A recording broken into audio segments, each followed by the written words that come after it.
সিলেটে গভীর রাতে টিলা ধসে একই পরিবারে 4 জন নিহত হয়েছেন। এদিকে টানা ভারী বৃষ্টিতে রাঙ্গামাটি চট্টগ্রাম সড়কের বিভিন্ন স্থানে এবং খাগড়াছড়ির বিভিন্ন স্থানে পাহাড় ধস সহ নিম্নাঞ্চল প্লাবিত হয়েছে। এছাড়া টানা বৃষ্টিতে দেশের বিভিন্ন এলাকা নিম্নাঞ্চলে বন্যা দেখা দিয়েছে।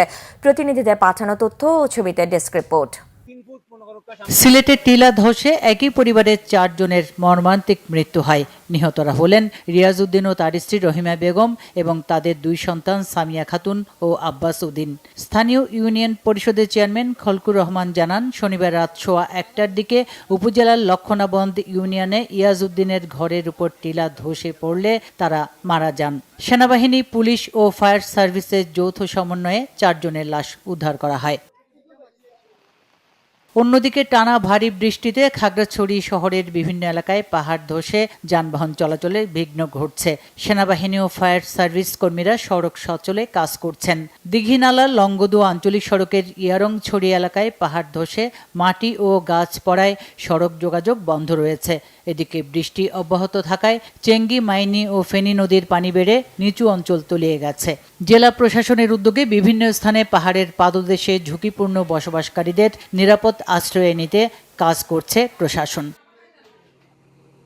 রাত থেকে টানা বৃষ্টি ও সকাল থেকে বজ্রপাতের ফলে রাঙ্গামাটিতে জনমনে আতঙ্ক দেখা দিয়েছে।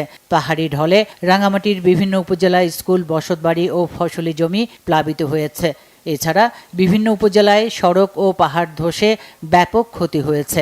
রাঙ্গামাটির জেলা প্রশাসনের পক্ষ থেকে আশ্রয় কেন্দ্রগুলোতে আশ্রয় নিতে ঝুঁকিপূর্ণ এলাকাগুলোতে চলছে মাইকিং। নেওয়া হয়েছে নানা দুর্যোগ প্রস্তুতি। এদিকে ঝালকাঠিতে বৃষ্টি কমলেও নদীর পানি বৃদ্ধি অব্যাহত রয়েছে। বিষখালী নদীর 5 কিলোমিটার বেড়িবাঁধ ভেঙে ক্ষতিগ্রস্ত হওয়ায় হুমকির মুখে এসব এলাকার মানুষের বাড়িঘর ও ফসলের ক্ষেত। বন্যায় ব্যাপক ক্ষতির আশঙ্কায় নদী তীরবর্তী মানুষ। কালবট করে না, পানি নামতে পারে না, নদীতে ওঠে কিন্তু নামতে পারে না। কোনো ফসলই সুস্থভাবে আমরা ঘরে উঠাইতে পারি না, সব নষ্ট হয়ে যায়।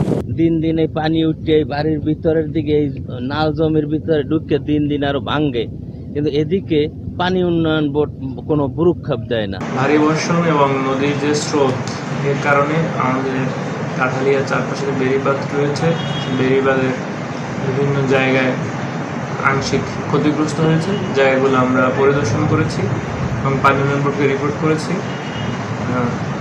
তার সাপেক্ষে পানি উন্নয়ন বোর্ড গত বৃহস্পতিবার রাতেই ওনারা ভিজিট দিয়েছেন এবং ওনারা বলেছেন যেসব জায়গায় আংশিক ক্ষতিগ্রস্ত হয়েছে। এদিকে থেমে থেমে বৃষ্টিতে চট্টগ্রাম মহানগরীর কিছু কিছু নিচু এলাকায় পানি জমে জলাবদ্ধতা তৈরি হয়েছে। এতে দুর্ভোগে পড়েছেন সাধারণ মানুষ। মূল সড়কে জলাবদ্ধতা না থাকলেও নিচু এলাকার অলিগলিতে তৈরি হয়েছে জলজট। Bangla Vision news desk.